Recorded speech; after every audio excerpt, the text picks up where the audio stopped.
it's Anya here, and I'm back with another video for Ophelia Talks. And today we are making these cute little things. Now, I can see you wondering, what on earth are they? Well, they are buttons. So I have come up with a way of making a button in yarn using your crochet hook. And this will open up a lot of possibilities for you to be able to put matching buttons on your projects. So these buttons are crocheted and they even have a little cross at the back that will allow you to attach them to the project. Now, obviously, you can use whichever yarn you want. You can practice in whichever yarn you want. But, of course, when you have a particular project in a particular color, you can have matching buttons. For instance, I have here the marble chunky that I used a while ago for my marble cardigan. And I thought, well, let's try and make a matching button. And I think it actually looks really nice on the cardigan. Now, the thing is, of course, I did not plan ahead and I did not want to put buttons on my cardigan, so I have no buttonholes. So if you are going to put buttons on a project after the fact, you will have to work with buttons and a loop on the other side, which you chain, you attach it to that other side, and then you can use the loop to loop it around the button and keep your project closed. But of course, if you do plan ahead and you want to make matching buttons, it might be worth making the buttons first to see how big they become, because yes, I can tell you a little bit about how to size these buttons, but a lot is going to depend on the yarn and how you make them, which I will explain in a moment how you can manage that. Okay, so if you are planning on using it, do make them in advance, and then you can amend your buttonholes to the size of your button. So let me show you how to make these. Now, to get started, of course, we are just going to use some leftover yarns. You can do the same. I used my 3.5 for the DK yarn that I am using. Now, I have to say, I did use a 4 for this chunky. And this made it really nice and sturdy. So it's a matter of trying things out as well. Okay, so use a smaller hook just to make things nice and sturdy. A darning needle and scissors, of course, is also what you are going to need. So here I have the yarn that I'm going to use today. And I'm going to get started by placing the yarn on my finger and wrapping it around once, twice, 3, 4, 5, 6, 7, 8, 9, 10 times. Okay, now one thing you can do, I'm wrapping it around my finger. You can wrap it around a pencil. You can wrap it around a marker. A marker will be wider than a pencil. Okay, so you can wrap it around different things, but this thing that you wrap your yarn around will also determine the size of your button. Okay, so I found it easiest if I did it around my finger. Okay, then you take your hook and you put it underneath, so you come out there and you bring back the yarn. So this is my last strand here, so bring that one down out of your wrappings, and then whichever way you have to do this is fine. You've of course got your finger stuck in there. You do a single crochet.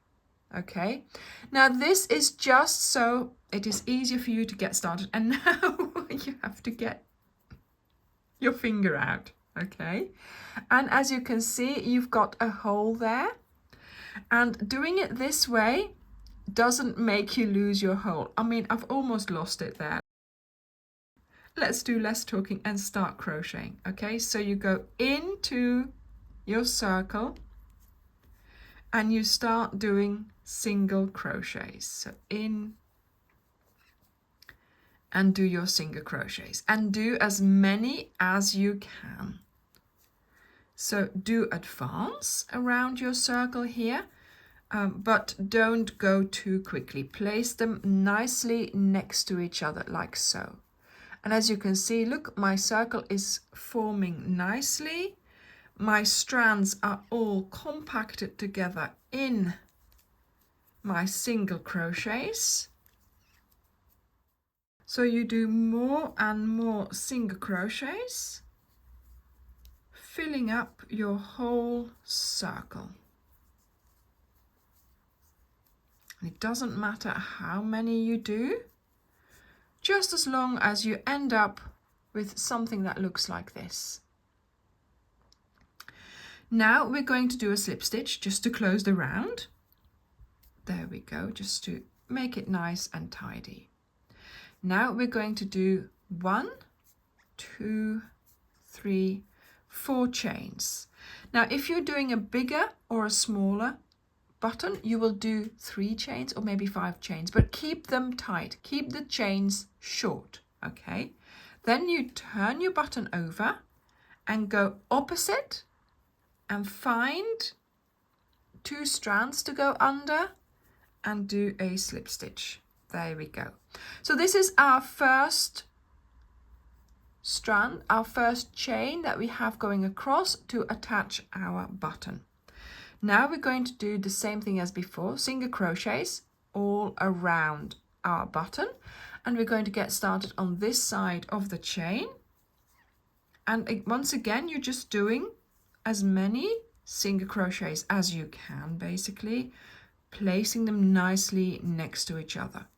Don't advance too quickly, don't leave gaps in between, just do them nicely next to each other, filling up your button basically. We need to shape the button, we need to make it a little bit fatter, so we need more single crochet strands. There we go, see?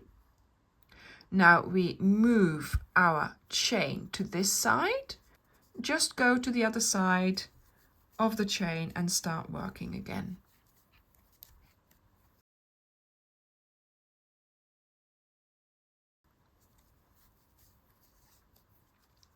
Look, as you can see,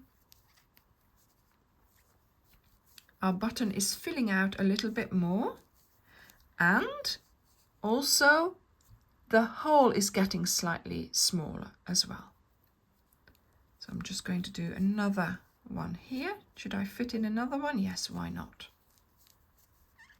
Okay, so then I'm going to close the round, just go under a V, do a slip stitch, and there we go. So that's our second round of single crochets done. Now we're going to do a quarter of the round so we can make our second chain. So I'm just going to get started with doing my single crochets, and again I'm doing as many as I can, putting them nicely next to each other, making sure that I fill out my button. So I've now done a quarter of the way around. Now I'm going to make a chain. So 1, 2, 3 and 4. Do your chains quite tightly, and then I'm going to go stay on this side, across, straight across to the other side to do a slip stitch. So we now have a cross there. But of course we've only done these stitches here, so we're just going to do some more. And we're just going to get started in this location here.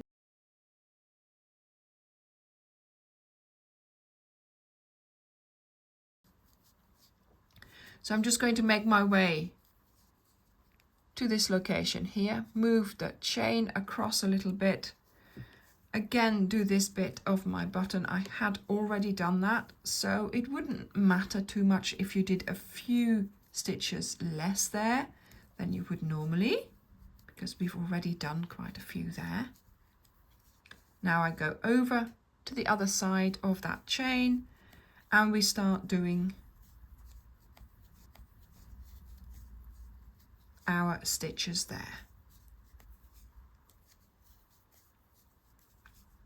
And again here I'm making sure I do quite a few, because of course we hadn't been here before. And just keep making sure, let me just take this out here, that you pull this chain out of the way. See, look, now I know I've got to go there, and it's quite out of the way, so it's quite clear. There we go. And you will notice, in fact, that the hole that you keep going into here, let me show you, under the chain, is getting smaller and smaller. And also your single crochets are getting sort of using more and more yarn, so they're getting longer and longer because you have more fabric almost to bridge. And we do more. And basically you're just going to keep going now until that middle hole that I showed you earlier there is nearly filled up. So you can decide how big or how small you want these buttons by doing more revolutions around your finger, by using a smaller object, for example, a pencil. But make sure you find that middle of your rolled yarn there. That's the difficult part. I kept losing my middle until I started doing it around my finger, putting the hook under, and that helped to create that first stitch and to make sure that you didn't lose that circle. So that was my little take on this, to make it easier. If you're doing this around like a marker, which is thicker, then you can try and get the hook under, but I found doing it under your fingers is a lot easier. So this is the size of button that I am making by putting it around my finger. Like I said, if you want it smaller, you need to use a thinner object to wind your yarn around. Okay, I think I am finished because I like the way this is looking. Look, this is the front, this is the back. So for me, these buttons end up flat on the base and nice and rounded on the front. So then you cut off your yarn, take your darning needle, and I just take it under the strands at the back like so, and I just keep going around until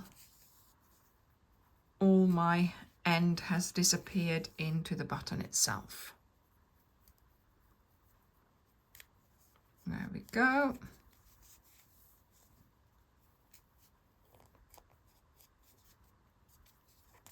And voila. So I'll just cut off this end here.